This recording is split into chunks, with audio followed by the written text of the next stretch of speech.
Hello divine stars, ఈ రోజు మనం కోడి కూర వండేసుకుందాం. సో కోడి కూర అంటే ఏదనుకుంటున్నారు, నార్మల్ది కాదండి, నాటు కోడి కర్రీ చేసుకుందాం ఈ రోజు. సో మేమైతే వెళ్ళామని మా పిన్ని నాటుకోడి తెప్పించింది మార్నింగ్. సో ఊర్లో ఫ్రెష్ గా దొరుకుతాయి కదండి. సో వాటిని తీసుకొచ్చేసి చక్కగా వాష్ అయితే చేసింది. కొద్దిగా పసుపు వేసుకొని వాటికి కావాల్సినవి అల్లం, వెల్లుల్లి అండ్ ఉల్లిపాయలు, కొత్తిమీర, టమాటో, కరివేపాకు, పచ్చిమిర్చి ఇవైతే మనం ముందుగా కట్ చేసి పెట్టుకోవాలి. అండ్ మసాలాస్ వచ్చేసి జీలకర్ర అరగడానికి చక్కగా యూజ్ అవుతుంది. తర్వాత దాల్చిన చెక్క, లవంగ, మిరియాలు వీటన్నిటి పౌడర్ చేసుకున్నాం అనమాట. ఎందుకంటే పిల్లలు వాటిని తిన్నారు కాబట్టి అందులో కలవడం కోసం అనేసి. తర్వాత ధనియాల పౌడర్, కళ్ళుప్పు మంచిదండి సాల్ట్ కంటే, అందుకని కళ్ళుప్పు యూజ్ చేస్తే ఇంకా మంచిది. తర్వాత పసుపు, కారం ఊర్లో మనకి మంచిగా దొరుకుతుందండి ఇక్కడ కంటే. ఇక్కడంతా కల్తీ కారం. ఇంకా మిక్సీలో 5 నుంచి 6 వరకు పచ్చిమిర్చి, ఉల్లిపాయలు ఇందాక చూపించాను కదండి, ఉల్లిపాయ ముక్కలు కట్ చేసుకొని మిక్సీలో వేసి మెత్తగా పేస్ట్ చేసుకోవాలి. ఎందుకంటే గ్రేవీగా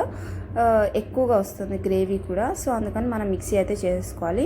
నేను మిక్సీ చేసుకొని పక్కన పెట్టేసుకున్నా. స్టవ్ పెట్టుకొని కడాయి పెట్టేసి ఆ కడాయిలో ఏదైతే మిక్సీ వేసుకున్నామో ఆ మిక్చర్ని మొత్తం అందులో వేసి గోల్డెన్ బ్రౌన్ లో వచ్చేంత వరకు ఫ్రై అయితే చేసుకోవాలండి. కొద్దిగా జీలకర్ర వేసుకొని కలుపుకోవాలండి. తర్వాత మిక్సీ జార్ లో అల్లం, వెల్లుల్లి వేసుకొని పేస్ట్ అయితే చేసుకోవాలి. అల్లం వెల్లుల్లి పేస్ట్ చేసుకొని పక్కన పెట్టేసుకుందాం. ఆ లోపు ఇది గోల్డెన్ బ్రౌన్ లోకి అయితే చేంజ్ అయింది. సో దాంట్లో అల్లం వెల్లుల్లి పేస్ట్ వేసుకోవాలి. అల్లం వెల్లుల్లి పేస్ట్ వేసుకొని పచ్చివాసన పోయేంత వరకు ఫ్రై అయితే చేసుకోవాలి. అది కాస్త పచ్చివాసన పోయిన తర్వాత మనం ఇందాక కడిగి పెట్టుకున్న నాటుకోడిని అయితే వేసుకోవాలండి. చక్కగా అంత వాటర్ పోయేంత పిండేసుకొని వేసేసుకొని చక్కగా మిక్స్ చేసుకొని ఒక 5 to 10 minutes అలా ఉడకనివ్వాలి, ఫ్రై అవనివ్వాలి. తర్వాత అందులోకి మనకు కావాల్సినవన్నీ వేసుకోవాలన్నమాట. ప్రస్తుతానికి అయితే ఒక 5 to 10 minutes మూత పెట్టుకొని ఉడకబెట్టుకోవాలి.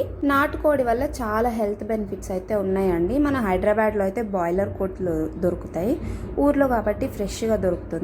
ఆ తర్వాత కాస్త సాల్ట్ అయితే వేసుకోవాలి, ఉప్పు, కళ్ళుప్పు.